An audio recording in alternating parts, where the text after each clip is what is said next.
Shalom Bapak Ibu Saudara yang terkasih dalam Tuhan. Bertemu lagi pagi hari ini kita dalam suasana yang menyenangkan, karena kita percaya bahwa semua yang terjadi di negeri kita, di kota kita, semua akan bisa kita lewati. Dan pagi hari ini mari siapkan hati kita bertepatan dengan hari ini perayaan Pentakosta, hari turunnya Roh Kudus. Biar Roh Kudus terus melingkupi kehidupan kita, keluarga kita, bahkan usaha pekerjaan kita, pelayanan kita. Pagi hari ini mari siapkan hati kita untuk kita menerima kebenaran firman Tuhan.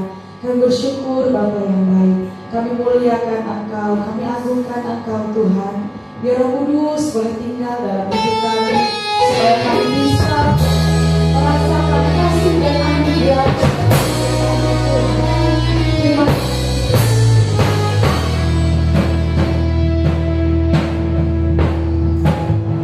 Kami agungkan Engkau hari ini Tuhan. Berkatalah Engkau dalam ujian kami.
Pentakosta hari ini, Pentakosta yang ketiga Tuhan, saat penuaian datang Tuhan, saat musim berganti. Dan hari ini kami percaya musim itu berganti dalam hidup kami Tuhan, bagi kota kami, bagi bangsa kami, bahkan bagi dunia Tuhan.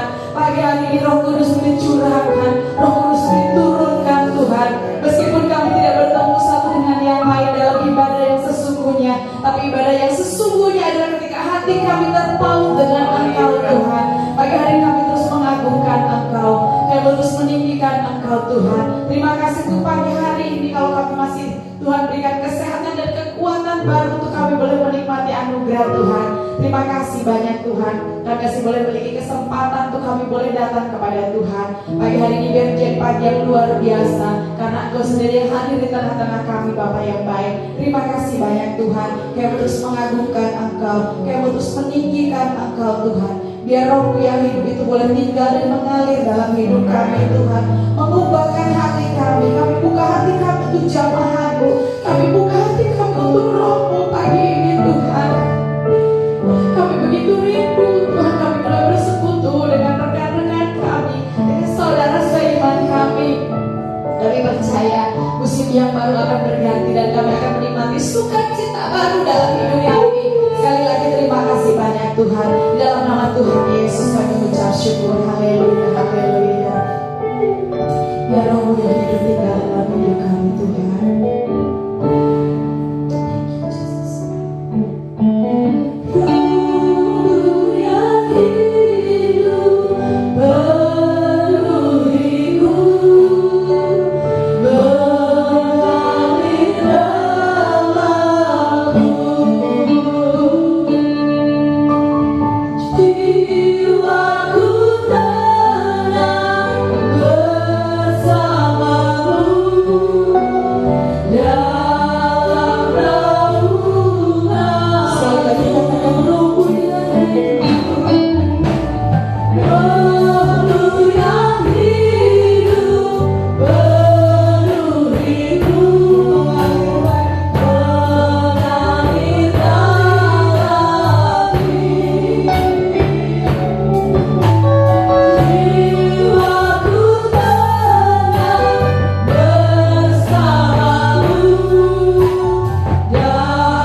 kami. Terima kasih Tuhan. Di dalam puji-pujian itu singkat mungkin puji-pujian kami, tapi kami tahu Engkau berkenan atas pujian kami Tuhan. Terima kasih banyak Bapak yang baik. Kami siapkan hati kami untuk kami terima kebenaran firman Tuhan. Biar Roh Kudus yang terus mengurapi hamba-Mu, urapan baru, anggur baru itu mengalir pada hamba-Mu, sehingga setiap kami yang mendengarkan kebenaran firman Allah, setiap kami yang mendengarkan suara-Mu Tuhan, boleh diberkati dan diubahkan, boleh diubahkan. Kami percaya Roh Kudus yang baik akan tinggal dalam kehidupan kami, mengatur kami, mengajar kami untuk kami mengerti lebih banyak lagi. Dalam nama Tuhan Yesus kami sambut firman-Mu. Haleluya. Amin. Waktu selanjutnya saya serahkan kepada hamba. Amin. Haleluya. Puji nama Tuhan. Shalom semuanya. Pagi hari ini kita bersuka cita ya. Tepat di hari Pentakosta ini, walaupun di tengah saat ini situasi yang kita masih harus berhadapannya lewat live streaming, tetapi itu tidak mengurangi kasih Tuhan Yesus. Saya percaya bahwa kasih Tuhan selalu menyertai kehidupan saudara semua yang ada di rumahnya saat ini. Hari ini kita memperingati hari Pentakosta. Pada zaman Perjanjian Lama, hari Pentakosta ini merupakan hari pengucapan syukur bagi bangsa Israel atas hasil panen gandum dan disebut juga hari raya 7 minggu. Dan kemudian di Perjanjian Baru, hari Pentakosta itu adalah memperingati peristiwa dicurahkannya Roh Kudus pada para rasul di Yerusalem tepat di hari ke-50 setelah kebangkitan Tuhan Yesus. Dan tadi juga WL sempat menyinggung ini Pentakosta ketiga.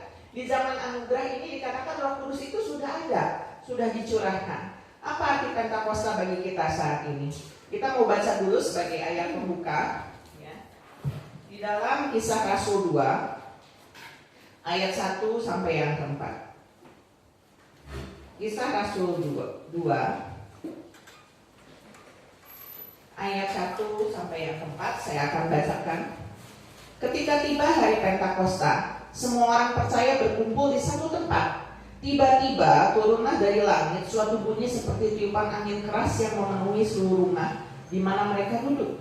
Dan tampaklah kepada mereka lidah-lidah seperti nyala api yang bertebaran dan hingga pada mereka masing-masing. Maka penuhlah mereka dengan Roh Kudus. Lalu mereka mulai berkata-kata dalam bahasa-bahasa lain seperti yang diberikan oleh Roh itu kepada mereka untuk mengatakannya. Jadi pada saat itu rasul-rasul menerima pengurapan atau pencurahan Roh Kudus di hari ke-50 setelah kebangkitan Tuhan Yesus. Itu baru pertama kali mereka rasakan. Dan mereka begitu bersuka cita, saudara, karena kan Tuhan Yesus pada saat naik ke surga, dia berkata, aku tidak akan meninggalkan kamu sebagai seorang yatim piatu, dikatakan, tetapi aku akan memberikan Roh penolong. Dan itu ditepati oleh Tuhan Yesus. Para rasul tidak ditinggal sendiri. Dan apa yang terjadi, saudara, ya, ketika mereka, saya percaya ya, suasana yang seperti itu sebetulnya kita kayak tadi kita merasakan ya, urapan Tuhan, hadirat Tuhan, kita mau menyembah dengan luar biasa. Tetapi kalau live streaming ini kan suka terbatas ya, pengennya lebih lama lagi gitu loh, ya. Tetapi saudara, nggak hanya di hari Pentakosta, saudara bisa melakukannya saat di rumah karena Roh Kudus itu sudah dicurahkan saat ini. Kembali lagi pada saat di zaman para rasul itu, ketika saat itu Roh Kudus dicurahkan melalui tanda ya, bahwa waktu itu angin bertiup, dikatakan ada angin itu gambaran tentang Roh Kudus, dan ada lidah-lidah api itu lambang kehadiran Allah. Allah hadir, saudara. Jadi ketika saat murid-murid itu berbahasa roh, mereka bukan asal-asalan bahasa roh, tetapi mereka benar-benar dikuasai oleh Roh Allah, sehingga dikatakan mereka berkata-kata dengan bahasa yang lain. Dan dikatakan bahasa itu dimengerti oleh orang-orang yang mendengar saat itu. Loh, kok mereka berbicara dengan bahasa-bahasa seperti kita ya? Jadi mereka yang mendengarnya mengerti dan dikuatkan. Dan saya percaya ketika roh itu dicurahkan, ada sukacita penuaian. Karena setelah Roh Kudus itu dicurahkan, kita lihat apa yang terjadi. 3.000 orang bertobat, saudara, waktu Petrus berkhotbah yang dikatakan menyampaikan firman Tuhan. Semua orang dijamah. Itu bukan karena Petrusnya hebat, tetapi karena kuasa Tuhan bekerja dalam kehidupan Petrus. Saat ini bagaimana, saudara? Roh Kudus itu sudah ada, tetapi seringkali kita mungkin kita menyadari bahwa setiap orang percaya itu ada Roh Kudus. Tapi kadang-kadang kita malu untuk mengungkapkannya, ya, diumpetin. Padahal dikatakan Roh Kudus itu membawa sukacita, saudara. Di saat seperti ini mungkin orang akan menemukan sukacita kalau orang yang mungkin bukan benar-benar ikut Tuhan. Saya percaya semua juga mengasihi Tuhan, tetapi kan kalau keadaan sulit susah untuk bersukacita. Ya, waduh, aku harus yang realita aja ya. Misalnya sehari-hari kita butuh untuk hidup, nggak ada uang nih, tinggal saya hamil. Untuk bersukacita ya kadang sulit ya. Tetapi ketika kita menyadari bahwa Roh Kudus itu ada di dalam kehidupan kita menyembah Tuhan kayak tadi ya, wah, udah lupa tuh, sukacita penuh gitu. Dan saya percaya Tuhan itu tidak pernah meninggalkan kita seorang diri, dikatakan tidak meninggalkan kita seperti seorang yatim piatu, tetapi Dia akan menolong kita. Nah, saudara, bahwa Roh Kudus itu benar menjadi Roh penolong dan kekuatan, Roh yang membawa kekuatan itu harus kita alami di saat seperti ini. Bukan waktu perjanjian lama kan dari karena panen gitu ya. Kemudian di perjanjian baru waktu itu benar-benar Rasul menerima pengurapan pertama kali dicurahkan Roh Kudus gitu ya. Tetapi saat ini Roh itu udah ada di kita. Terus gimana perwujudannya gitu? Diantepin aja Roh Kudusnya gitu ya. Saudara, saat ini saya mau menceritakan tentang Tuhan itu mengenal hatiku. God knows my heart. Jadi Tuhan itu mengenal hati saudara, mengenal hati kita semua.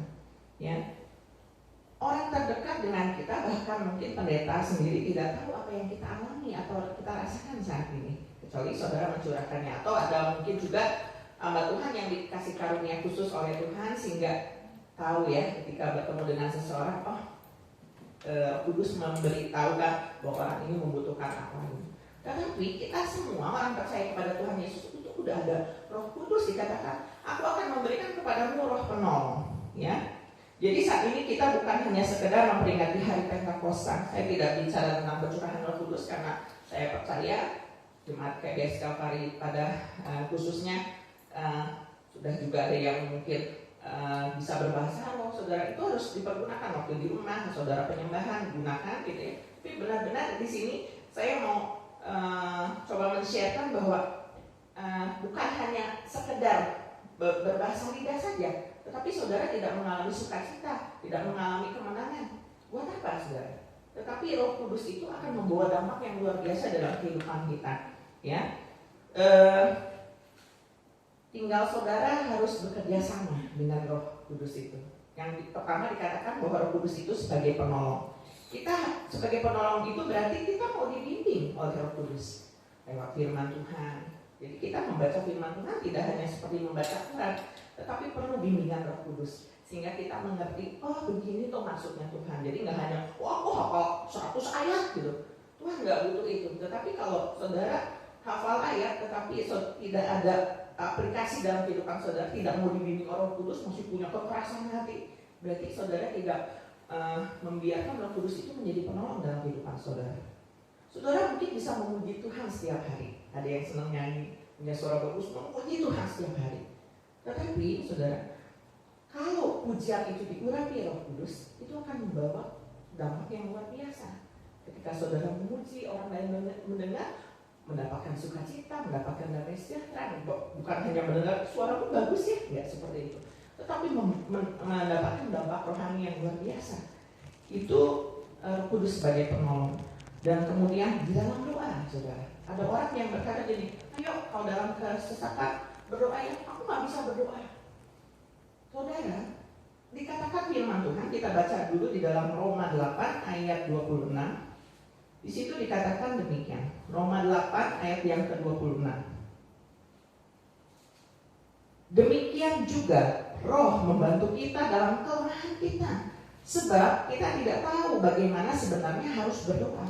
Tetapi Roh sendiri berdoa untuk kita kepada Allah dengan keluhan-keluhan yang tidak terucapkan. Roh Kudus itu membantu kita di dalam doa kita. Jadi kalau saudara misalnya bilang, saya nggak bisa berdoa, berarti saudara tidak meminta Roh Kudus sebagai menolong saudara untuk membimbing di dalam doa-doa saudara. Saudara mungkin bisa fasih di dalam doa juga bisa saudara. Tetapi doa yang diurapi oleh Roh Kudus dikatakan benar-benar tadi dikatakan, kita kadang-kadang juga gini ya, bukan nggak bisa berdoa waktu urapan Tuhan turun, waktu kita misalnya lagi berdoa nggak tahan gitu, sampai kita akhirnya udah aja menyembah Tuhan, mungkin air mata kita bercucuran gitu. Itu tanda kehadiran Roh Kudus dikatakan. Dengan keluhan-keluhan yang tidak terucapkan, karena kita udah nggak tahu lagi mau ngomong apa sama Tuhan. Ya, tiap hari mungkin kita sudah berlutut meminta kepada Tuhan, tetapi pada saat saudara diurapi oleh Roh Kudus dikatakan dengan keluhan-keluhan yang tidak terucapkan, udah kita menyembah aja gitu. Nah itu tanda bahwa Roh Kudus sebagai penolong dalam kehidupan saudara. Itu tandanya ya saudara ya. Jadi mulai dari sekarang bukan hanya menunggu hari Pentakosta saja, tapi dalam kehidupan saudara harus diaplikasikan Roh Kudus itu sebagai penolong. Mau dibimbing lewat firman Tuhan. Ketika memuji Tuhan tuh mungkin asalnya kita nyanyi-nyanyi biasa aja gitu. Tetapi saudara mungkin kalau yang ibu-ibu lagi di dapur, tapi kita bisa merasakan loh gitu hadirat Tuhan dulu ketika kita lagi susah nih, kita memuji Tuhan aja gitu daripada nyanyi lagu-lagu dunia tuh ya yang bikin galau gitu. Jadi nanti mempengaruhi pikiran kita, lebih baik nyanyi lagu rohani yang menguatkan. Dikatakan ada kata firman. Jadi ketika mungkin kita asalnya cuma nyanyi biasa aja, tetapi bisa kita misalnya di dapur merasakan hadirat Tuhan, bisa ditinggalin itu di dapur, pengen doa gitu. Itu karena kehadiran Roh Kudus sebagai penolong. Ya, jadi nggak hanya menunggu Pentakosta. Kalau nggak ada pencurahan Roh Kudus, nggak afdol nih gitu. Kalau Pentakosta kan ada bahasa roh gitu. Tetapi pengaplikasiannya bagaimana? Roh sebagai penolong itu harus diaplikasikan dalam kehidupan kita. Jadi percuma kalau menunggu hari Pentakosta dicurahkan, aku udah bisa bahasa roh. Bukan seperti itu saudara. Tetapi benar-benar kita merasakan bahwa Roh Kudus itu menjadi penolong dalam kehidupan kita. Itu yang masuk dalam diri kita. Jadi penolong. Sudah jemaat merasakan bahwa Roh Kudus itu menjadi penolong dalam kehidupan saudara. Kalau saudara pada saatnya mengalami kesusahan, saat ini masa sulit ya saudara, nggak punya duit ya Tuhan, saudara udah berusaha semaksimal mungkin, asal jangan malas ya. Kalau misalnya tidur-tiduran, Tuhan berkati aku, tidak berusaha, nah itu malas namanya gitu. Tapi saudara sudah berusaha, saudara coba doa, ya Roh Kudus itu sebagai penolong. Tuhan nggak ada secara nyata, Tuhan Yesus kan kita tidak bisa lihat karena dia sudah naik ke surga, tetapi oknum ketiga dari Allah itu adalah Roh Kudus ada dalam kehidupan saudara. Ketika saudara berdoa meminta, dia akan menolong. Amin. Ya, itu sebagai penolong. Yang kedua dikatakan Roh Kudus memberi kekuatan bagi kita untuk menjadi saksi. Contohnya tadi Petrus, dia nggak bisa berbuat apa-apa, tapi dia merasakan kuasa Tuhan bekerja, diurapi oleh Roh Kudus sehingga bukan dia lagi, tetapi Roh Kudus yang bekerja dalam dia memampukan dia untuk dikatakan menyampaikan kabar Injil dikatakan. Kita tahu siapa Petrus. Ya, orang yang pernah menyangkal Tuhan Yesus, tapi Tuhan jamah hatinya, dipakai dengan luar biasa sehingga 3.000 orang saat itu bisa bertobat. Bukan Petrus saudara, tetapi karena kuasa Roh Kudus. Kita baca dalam Yesaya 61 ayat yang ke-1. Yesaya 61 ayat yang ke-1 berbunyi demikian.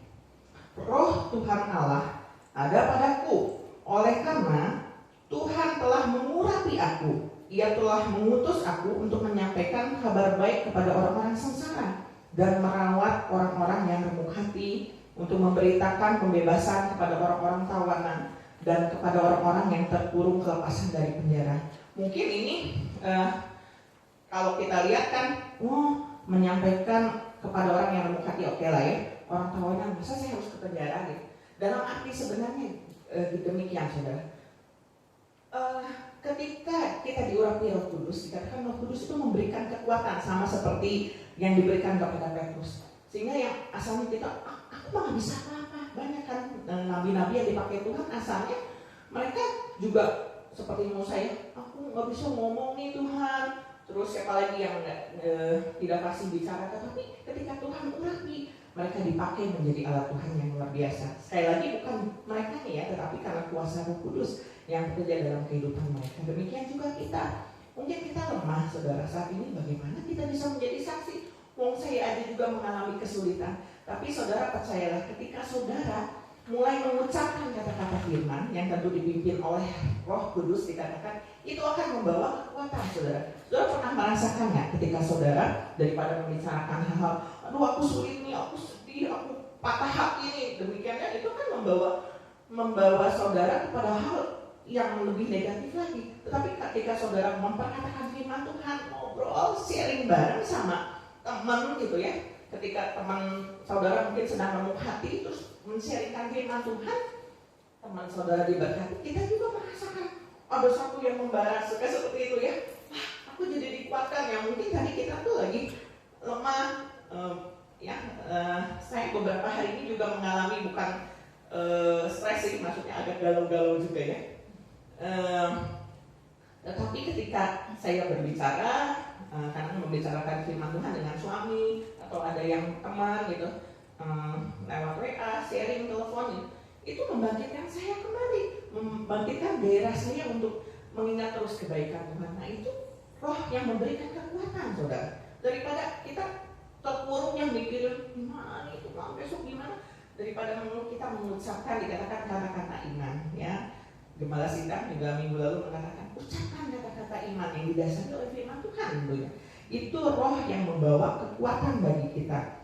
Jelas tadi ketika kita diurapi oleh Roh Kudus, dikatakan untuk membebaskan mereka yang tertawan. Banyak mereka yang tertawan oleh kuasa gelap, kuasa iblis, sehingga mereka tidak bisa keluar dari tawanan tersebut. Penjara dalam arti bisa saja dalam penjara seperti jasmani, tetapi ada mereka yang dipenjarakan oleh dosa, oleh apa. Tapi ketika hidup kita diurapi oleh Roh Kudus, ketika kita berbicara, bukan kita lagi tetapi Roh Kudus, itu akan membimbing kita untuk memberikan kekuatan buat orang atau lawan bicara kita, sehingga orang yang bicara dengan kita terberkati.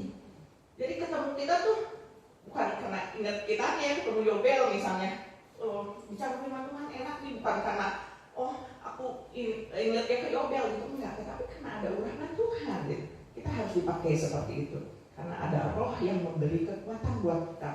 Dan satu lagi, roh Kudus itu dikatakan membuat kita tidak takut lagi, karena Tuhan bukan memberi roh ketakutan.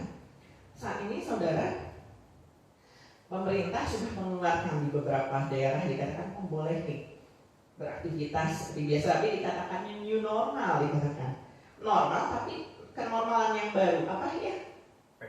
PKB, pola kebiasaan baru dikatakan.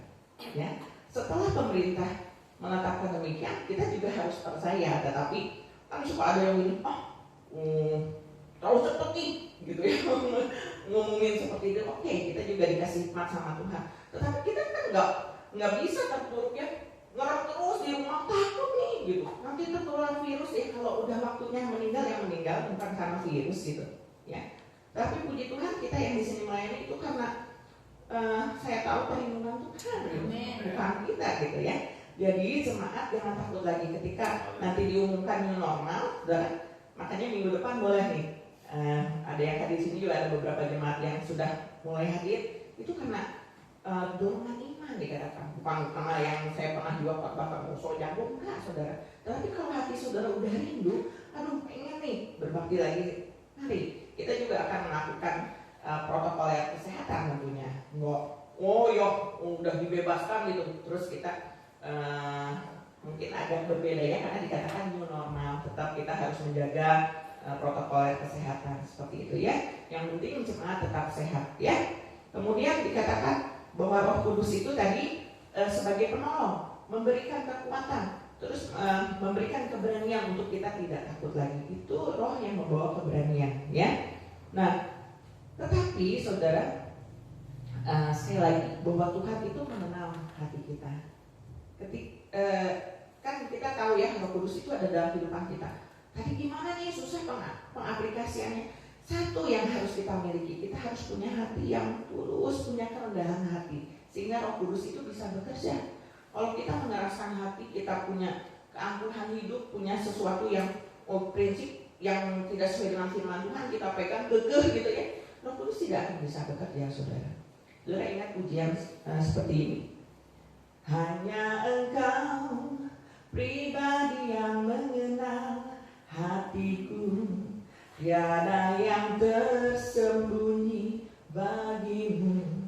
Suruh isi hatiku Kau tahu, dan bawaku untuk lebih dekat lagi padamu, tinggal dalam indahnya dekapan kasih-Mu. Saudara, Pujian ini mengatakan bahwa hanya Tuhan Yesus yang mengenal pribadi kita.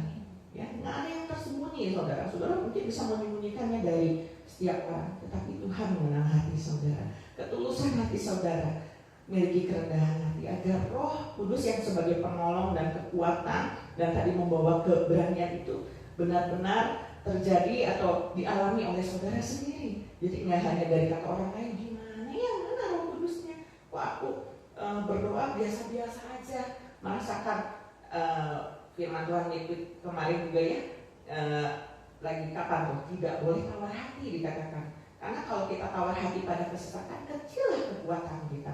Saudara, biarlah kita memiliki hati yang tulus dalam mengasihi Tuhan. Kalau saudara benar mengasihi Tuhan, saudara tidak akan pernah takut lagi.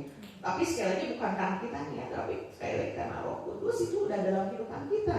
Mari di hari Pentakosta ini kita perbaiki hubungan kita dengan Roh Kudus. Jangan diantepin aja Roh Kudusnya, tapi benar-benar Roh itu sebagai penolong, membawa kekuatan dan juga membawa keberanian itu benar-benar terjadi dalam kehidupan kita, diaplikasikan ya di dalam kehidupan kita. Di dalam 2 Tawarikh 7 saya ingin membagikan ayat ini karena ini juga merupakan seharusnya doa buat kita semua, bagi bangsa kita, bagi dunia ini. 2 Tawarikh 7 ayat yang ke-13 kita akan mulai baca. 2 Tawarikh 7 ayat 13 sampai 15. Saya akan bacakan.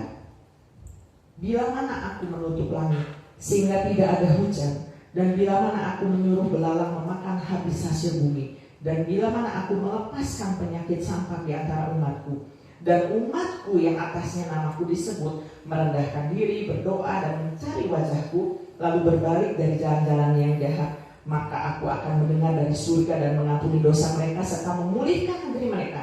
Sekarang mataku terbuka dan telingaku menaruh perhatian kepada doa dari tempat ini. Saudara, dikatakan di sini ada kalau Tuhan menutup langit, dikatakan di situ akan terjadi sesuatu yang tidak baik. Tapi bukan berarti Allah tidak mengasihi kita, tetapi Tuhan izinkan justru mungkin menegur kita. Kita sudah hidup di dalam dosa, Dia tidak ingin kita binasa di dalam dosa kita. Penyakit sampar ini melambangkan penyakit menular seperti yang terjadi saat ini. Ya, mungkin saja kejadian yang seperti ini yang lebih dahsyat bisa saja nanti akan terjadi lagi, saudara. Apa yang dilakukan umat Tuhan dikatakan? Kita harus berseru menyebut nama Tuhan selalu. Jangan lupakan Tuhan dalam keadaan apapun, apalagi dalam masa sekarang ini. Kita harus merendahkan diri, sekali lagi punya hati yang rendah, dikatakan merendahkan diri. Tidak ada yang bisa disombongkan oleh manusia. Semua berasal dari Tuhan. Apa yang ada di dalam hidup kita semua dari Tuhan. Tuhan tidak mau kita mengandalkan uang kita, kedudukan kita, kekuatan kita. Semua di hadapan Tuhan adalah nol. Tetapi Tuhan mungkin saat ini sedang menguji hati kita. Apakah kita benar-benar mengasihi Tuhan? Tuhan mengenal hati saudara. Biarlah kita harus terus berdoa mencari wajahnya. Doa dan terus doa. Berbalik dari jalan yang jahat. Pada saat sekarang ini, kejahatan kita lihat ya, di saat pandemi ini pun kejahatan makin banyak loh saudara. Jika tidak bertobat pasti binasa. Dan ini jadi peringatan buat kita untuk tidak melakukan yang jahat. Allah itu Maha Pengampun dan selalu mendengar doa kita. Tetapi ingat, Allah itu mengenal hati kita. Allah tidak bisa dibohongi. Kiranya Tuhan saja yang memulihkan bangsa kita dan dunia ini, mengampuni setiap dosa-dosa kita. Mari rendahkan diri kita pada Tuhan, berdoa dan mencari wajah-Nya. Tuhan yang mengenal hati kita, hati saudara dan saya. Dan biarlah kiranya perhatian Tuhan dikatakan akan tertuju pada doa dari tempat ini. Saudara mau tentunya doa didengar. Libatkan Roh Kudus di dalamnya sebagai roh penolong, roh yang membawa kekuatan dan keberanian. Mari saya undang para pelayan untuk maju ke depan. Kita akan mengangkat satu pujian. Dikatakan apa yang terjadi. Pentakosta yang terjadi mulai dari perjanjian lama, perjanjian baru dan sampai sekarang ini menandakan bahwa Allah kita itu tetap setia, saudara. Dia tidak meninggalkan kita karena Dia adalah Bapa yang setia. Biarlah saudara benar-benar mempercayai Tuhan akan bekerja di dalam masa pemulihan ini. Mari bangun iman kembali, saudara. Tingkatkan diri, ya. Ikutilah selama masih ada ibadah live streaming ini, benar-benar ikuti dan ambil berkat firman Tuhan ya. Terus saudara aplikasikan dalam hidup saudara, doa dan doa saja.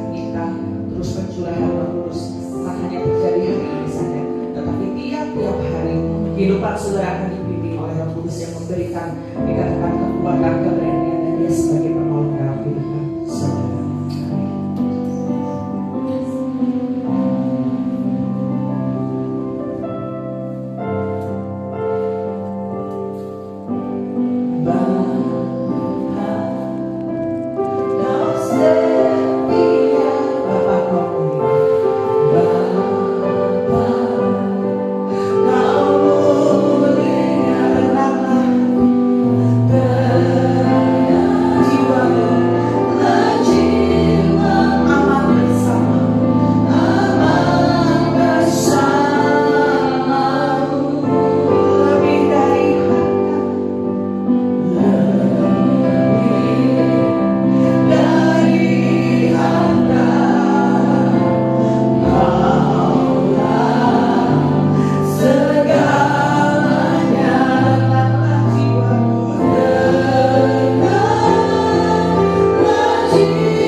Percaya Kau sudah memberkati kami, Kau memulihkan kehidupan kami.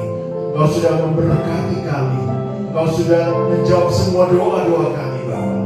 Dan kami percaya Tuhan, kemuliaan, kemenangan demi kemenangan akan terjadi dalam kehidupan kami.